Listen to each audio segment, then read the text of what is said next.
हम कश्मीर में पहलगाम गए थे घूमने के लिए। ऊपर में एक जगह है छोटी, बहुत फेमस, मिनी स्विट्जरलैंड बोलती है।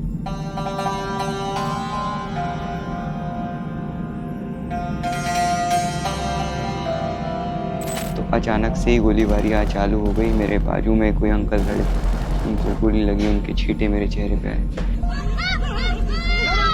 यहाँ पर अटैक हुआ आतंकवादियों का। मेरे बच्चे को जम्मू कश्मीर के पहलगाम में पर्यटकों पर हमला हुआ है। अधिकारियों ने बीबीसी को बताया कि पर्यटकों पर फायरिंग की गई, जिसमें 20 से ज्यादा लोगों की मौत हुई है। बोला कि शायद मुस्लिम नहीं है, उसने उसको गोली मार दी। 1947 के बंटवारे के बाद जब से पाकिस्तान भारत से अलग हुआ, तब से ही दोनों देश एक तनाव की स्थिति में रहे हैं। पाकिस्तानी धोखे और आतंकवाद को पनाह देने की वजह से हमारे बीच लगातार सैन्य और कूटनीतिक लड़ाइयां होती रही है। लेकिन 22 अप्रैल 2025 को पहलगाम में हुआ आतंकी हमला पूरे देश के लिए एक चुनौती थी। फेल्ड स्टेट क्या है? पाकिस्तान में जनता का जो हित है वो सरकार के हित से नहीं मिलता। सरकार का हित आतंकवाद में है।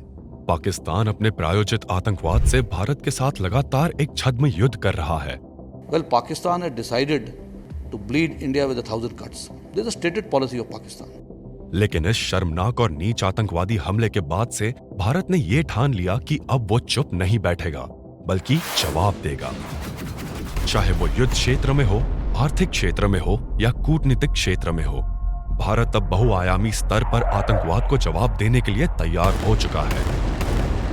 चाहे NIA हो, चाहे रॉ हो, चाहे इंटेलिजेंस ब्यूरो हो, चाहे वो आर्मी हो, नेवी हो, एयरफोर्स हो, और इनकी अपनी जो स्पेशल फोर्सेस हैं, इनकी जो अपनी अलग अलग यूनिट्स हैं, सब ने मिल करके इस ऑपरेशन को अंजाम तक पहुंचाया।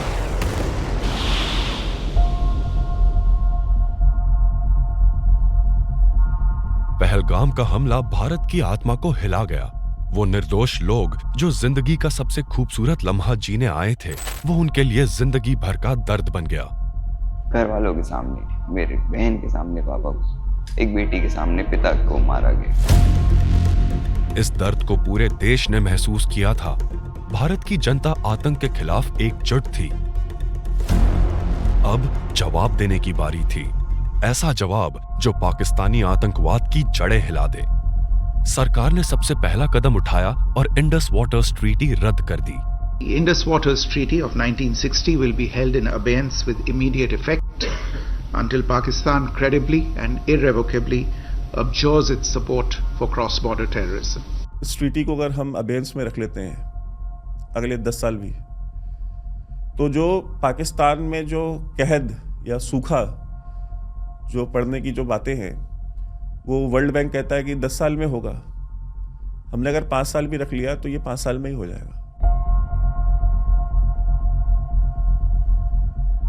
भारत ने जो है ये इतिहास पहली बार रचा है कि एक न्यूक्लियर पावर्ड कंट्री जैसे कि परमाणु शक्ति पाकिस्तान जैसी, उसके ऊपर इतना लार्ज स्केल सक्खर, यानी कि जो सबसे उत्तरी छोर है जो कि गिलगित बल्तिस्तान में है, स्कर्दू एयरबेस से लेकर के सक्खर एयरबेस जो कि सिंध में है, जो कि सबसे दक्षिणी कोना है पाकिस्तान का, वहां तक के उनके 11 एयरबेसेस के ऊपर हमने हमला किया है।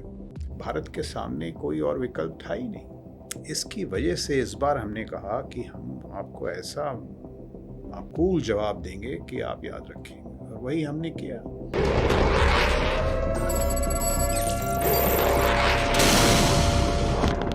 भारत के ब्रह्मोस ने पाकिस्तानी आतंकी इंफ्रास्ट्रक्चर का एक बड़ा भाग राख में तब्दील कर दिया। मसूद अजहर का पूरा परिवार मारा गया। इसके बाद पाकिस्तानी सेना बौखला गई। उसने भारतीय सीमाओं पर ड्रोन हमले शुरू कर दिए।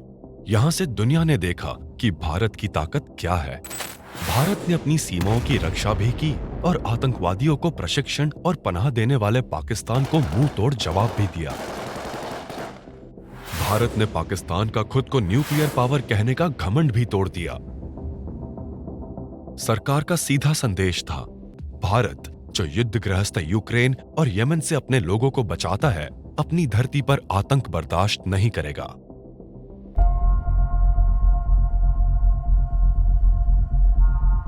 पाकिस्तान ने ड्रोन और प्रोपेगेंडा दोनों के साथ हमला किया। उसने दावा किया कि भारत के S-400 को आदमपुर एयरबेस के साथ तबाह कर दिया गया है। इतना ही नहीं, उन्होंने कश्मीर पर हमला कर अपनी ही कश्मीरियों के लिए लड़ाई वाली नौटंकी को बेनकाब कर दिया। लेकिन भारत की हवाई रक्षा आकाश तीर प्रणाली ने न सिर्फ उनके हमले को नाकाम किया, बल्कि भारत के प्रधानमंत्री खुद पाकिस्तानी प्रोपेगेंडा को ध्वस्त करने मैदान में उतर आए। उन्होंने 12 मई 2025 को रात के 8 बजे पूरे देश को संबोधित किया और 13 मई को खुद उसी एयरबेस पहुंचे जिसे तबाह करने का झूठा दावा पाकिस्तान ने किया था। आदमपुर एयरबेस के साथ वो S-400 भी सुरक्षित था जिसे तबाह करने का झूठ पाकिस्तान ने बोला था। तबाह हुआ था तो वो पाकिस्तानी प्रोपेगेंडा जिसे उन्होंने भारत के खिलाफ इस्तेमाल किया था।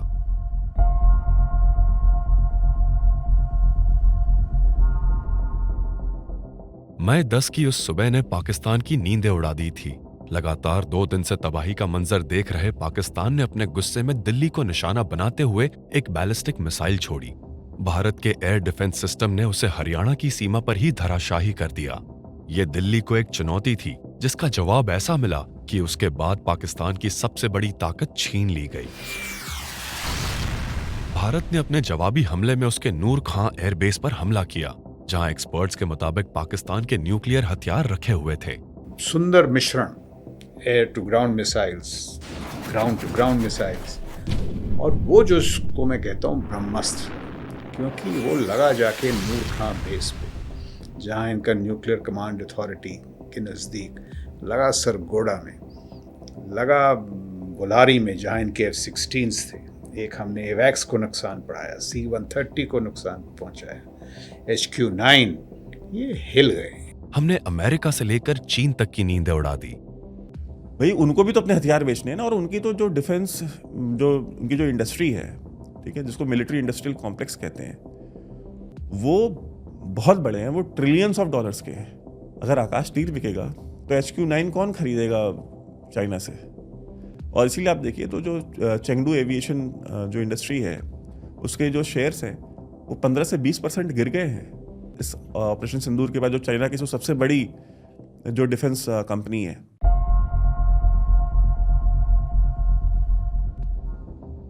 सब पूछेंगे कि इस झड़प में भारत ने क्या पाया। सोचिए कि एक देश 70 सालों से भारत के खिलाफ साजिशें रच रहा है, फिर वो परमाणु शक्ति बना और भारत के अंदर आतंकी हमले करवाए, ग्लोबल आतंकी ट्रेनिंग कैंप चलाए, दुनिया से झूठ बोला कि वो खुद आतंकवाद का शिकार है। भारत ने पाकिस्तानी धमकियों के बावजूद उसके आतंकी ठिकाने मिट्टी में मिला दिए। आपकी पॉलिटिकल विल इस बार है तो वही सेनाएं हैं, वही फाइटर जेट्स हैं, वही इंटेलिजेंस एजेंसीज हैं, सब कुछ वही है, कोई नई चीज नहीं है। लेकिन पॉलिटिकल विल थी तो आप करके दिखा दिया। लेकिन भारत यहीं नहीं रुका। पाकिस्तानी आतंकवाद के खिलाफ उसने अपनी युद्ध नीति बदली और ऑपरेशन सिंदूर को उसका हिस्सा बनाया।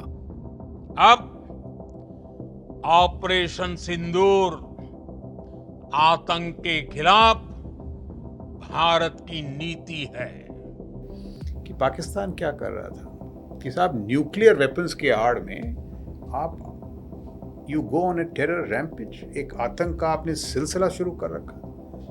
न्यूक्लियर वेपन्स है हमारे पास तो साहब हम पार्लियामेंट अटैक करेंगे, हम कालू चक करेंगे, और जब आप कुछ कहेंगे हम देखिए हम वेस्ट के पास भागे जाएंगे, देखिए न्यूक्लियर वॉर हो जाएगी। तो ये जो झांसा था इसका हमने भांडा फोड़ दिया। भारत का संदेश पूरी दुनिया को है, भारत अब आतंक को और नहीं सहेगा। ये नया भारत है, ये बहुत दूसरे तरीके का भारत है, ये बहुत ही स्वाभिमानी और आत्मविश्वासी भारत है। और ये भारत न चीन के सामने झुकता है, न पाकिस्तान के सामने, और अमेरिका के सामने जब नहीं झुका रूस और यूक्रेन के युद्ध के मसले पे, और रूस से तेल लेने के मसले पे, या ईरान से तेल लेने के मसले पे, तो ये भारत किसी के सामने झुकने वाला नहीं है। जिस तरीके से हमारे पूरे परिवार को उन पे विश्वास था, उन्होंने उसी तरीके से जवाब देके हमारे विश्वास को कायम रखा है। And I am really thankful. 15 दिनों के अंदर अंदर उन्होंने हमारे लोग मरे थे उनको आज न्याय दिलाया है। हम लोगों के हृदय में, मेरे हृदय में जो 22 अप्रैल से एक प्रतिशोध की आग ज्वाला धधक रही थी, आज उसको निश्चित रूप से शांति मिली है। ऑपरेशन सिंदूर ने दुनिया को साबित किया है कि भारत आतंक के खिलाफ एक निर्णायक लड़ाई लड़ रहा है। इसने दुनिया को भारत की सुरक्षा व्यवस्था की ताकत दिखाई है हमारी तीनों सशस्त्र सेनाओं के सामर्थ्य से परिचय कराया है। ये बदले हुए भारत की कहानी है।